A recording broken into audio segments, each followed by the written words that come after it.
Enkosi kakhulu ngokuhlala nathi nisasibukele apha e-SABC lihaye iphondo laKwaZulu-Natal lilungiselela ukubonisa amandla wayo kumsitho okanye emisitho yoshishino kwi-Meetings Africa kwinyaka ka-2026.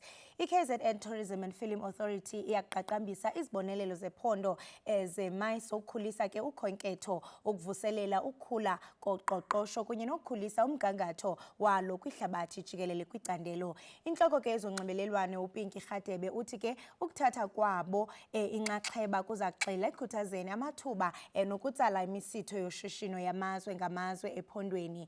Sikrwece yena ke uPinki Radebe asinabisele banzi ngalomba. Pinki masikubulise sikwamkele SABC lihaye sibambe ngazibini ngexesha lakho. Sanibonani molweni, siyabulela kakhulu ukuthi nibe nathi this morning. Pinki, zeziphi izicwangciso ezithe gqolo eziphunyezwayo ngabezokhenketho kweliphondo lase-KZN ukubeka eliphondo njengendawo esingatsho into yokubana inokhuphiswano lwemisitho yoshishino? Njengamanje sixakekile silungiselela ukhenkeswano olubizwa ngokuthi Meetings Africa. Lihlanganiswe ke i-South African Tourism ibeze wonke ama-provinces awu-9 ukuthi afike lapha eGoli ezokhuluma nezihambeli zethu zaphesheya eziba busy kakhulu noma zibe involved ukhankasweni ekuthiwa i-business tourism. Ka-business tourism ke ila esithola khona abantu abasilethela ibhizinisi eSouth Africa nala e-KZN. Kusuke kuyinhlanganiso yey'nsuku ezimbili ezokwenzeka lapha eGoli. Lapha kule nhlanganiso kuxoxwa kakhulu ngelohwebo elu-commercial, ekakhulukazi lapha kwezokuvakasha. Suke silindele kakhulu abantu abazodayisa i-tourism.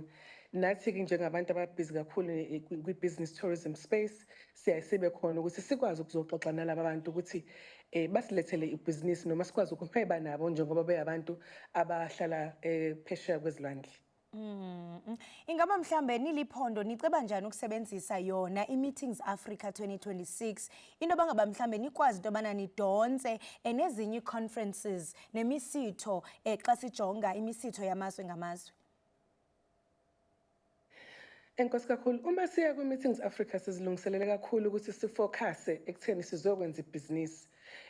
Njengoba wazi ukuthi KwaZulu-Natal iwu-number 1 iyona province noma isona sifundazwe ezivakashwala kakhulu when it comes to leisure tourism. Kodwa uma sikhuluma nge-business tourism, sikhuluma ngama-conference, ama-meetings, khona kuthiwa ama-incentives kanye nama-events. Ama-events amakhulu ke lawa enzeka e-ICC, enzeka in a corporate space, enzeka kuma-exhibitions. So i-Meetings Africa yethu silungiselela kakhulu ukuthi siyobona abantu abafuna ukuletha ama-exhibitions, ama-meetings. Lapha siyohlangana kakhulu nabo, sikubiza ngokuthi sizoba kwi-sales floor noma yilapho sobe sidayisa khona noma siyahwebelana ngokwezokuvakasha, kodwa more on the business side. Inhloso yethu kakhulu ukuthi sibe nento ekuthiwa i-conversion noma ila sokhuluma khona nabantu ukuthi sicela ukwazi ukuthi amabhizinisi amakhulu kwezokuvakasha bazowaletha nini kuthini. And ndiyafuna ukuqonda Pinki into yokubana mhlawumbe xa sijonga amathuba especially for aba banamashishini asakhulayo kunye namahlakani icandelo aza kuba nawo na mhlawumbe okunxibelelana nabo banokuba ngabaxhasi kunye namahlakani kulo msitho. Kwaye ndiyafuna ukuqonda mhlawumbe uba ngaba umntu uthi yena uneshishini lakhe elisakhasayo nelikhulayo, ingaba mhlawumbe zikhona ii-applications ezikhoyo apho anga-aplaya khona ukuze naye afumane ithuba lokuba aqaqambise umsebenzi wakhe? Kunjalo, enkosi for lo mbuzo, kodwa abantu be-business tourism noma laba be-MICE space bayazazi ngoba ba-organized impela. Njengamanje sebevele bangenile ku-website yaka-South African Tourism, ba-register ukuthi nabo bazithole phela bekulolu hwebo le-Meetings Africa. Kepha-ke nathi siyasebenza kakhulu nama-partners ethu asafufusa, ngizothi-ke laba bathi SMME operators phecelezi yibo nabo abazokhankasa noma abazofuna ukuhweba. Labo bane-capacity yokuthi basenzele ama-tours, into ebizwa ngokuthi ama-post tours uma ngabe kunama-events, nalabo abazobe bethatha nje abantu from ema-airports beyisa kuma-convention centers. noma maseqedile ama-conference noma iy'nkomfa noma ama-events ibona abantu abakwazi ukuthi baba-organizele okunye okungaphandle kokuhweba mhlampe ngamanye amazwi befuna ukusuka la eThekwini baya kwama-destinations afana no-Drakensberg no-Midlands uma sebeqedile ukuhweba bakhona impela siyahambisana nabo sizobe sinabo lapha e-Meetings Africa sinaso ispace sethu esisenzile ukuthi babe bekhona ukuze bakwazi ukuthi bazohweba nabo. Pinky uye wathetha ngezinto mhlambe ninethemba lokuba ningathi nizifezekise through i-Meetings Africa 2026. Ndiyafuna ukuqonda ke ngoku bathi ngamakhumsha when all is sealed and done. Ingaba mhlambe nizayimeasure njani i-success yale ndibano? Njengoba sihlangene lapha ngisho ukuthi kakhulukazi kuthiwa kuhlangana ngenhlanganiso ama-meetings into ebaluleke kakhulu. Thina-ke uhwebo lethu sizolimeasure ngokuthi mangakhi ama-bids noma mengithi phecelezi ama-bids izithembiso zokuthi ama-events azoza kuthina. Mangakhi esizoxhumana ngawo sikhulume ngawo sithembisane phela ukuthi yebo ngoMay mase sine Africa Travel indaba bazoza lapha kuthina noma bazosilethela i-World AIDS Day uma ukuthi i-World AIDS Conference uma ukuthi izoza kuthina.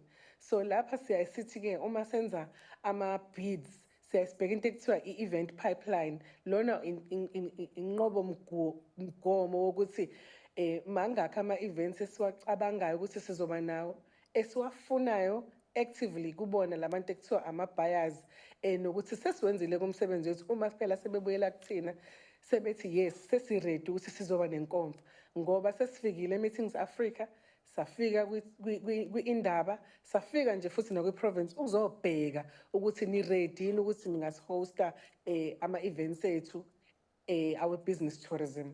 So-ke i-bid pipeline yethu sinayo impela njengesifundazwe siyayibheka futhi ngoba siyakhuluma nalabantu ngaphandle nje kwase-Meetings Africa bayafika nakuthina kwi-province bezobheka phela ukuthi singakwazi ukuthi sihwebe kanye nabo.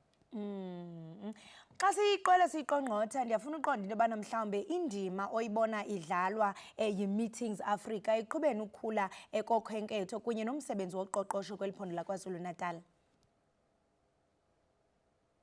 I-Meetings Africa ibaluleka kakhulu kwi-life span ye-tourism njengoba sengichazile ukuthi iyona ngaphandle kokuthi ezokuvakasha njengoba sihlukile khona u-leisure no-business.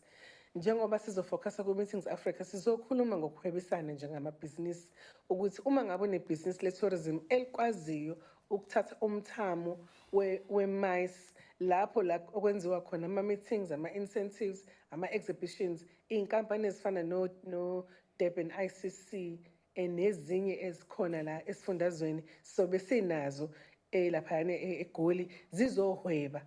Ngamanye amazwi esigqugquzelayo ukuthi asiyona nje kuphela i-destination ozoyivakashela ngoDisemba sinawo phela i-business tourism esiqhuba unyaka wonke lapho kwenziwa khona ama-events amakhulu ngiyagcizelela ngilo ngigcizelela leyo ukuthi ama-events amakhulu ama-meeting amakhulu nama-conference amakhulu ngenxa yokuthi lolu hwebo ilona eliqhuba i-tourism unyaka wonke ngaphandle kokuthi sifike kuma-peak season noma ey'khathini zethu eziba busy kakhulu oDisemba.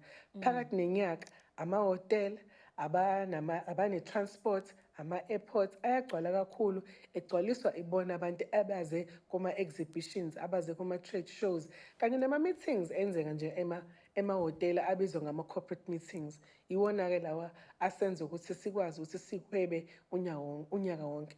We are looking forward noma silangazelela kakhulu ukuthi sibe se-Meetings Africa next week sobe sikhona sonke nathi njengeKwaZulu-Natal sizogqugquzela laba esizohweba nabo ukuthi phela uma sebeqedile ukuhweba baphinde babuye bezisifundazweni sethu KwaZulu-Natal.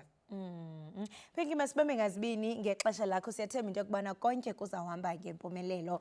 Right mbukeli we-SABC Lihaye besidlana indlebe nayo ke inhloko yezonxibelelwano phakela phondo lase-KZN ingakumbi ke kwezokhenketho yena uPinky Rhatebe.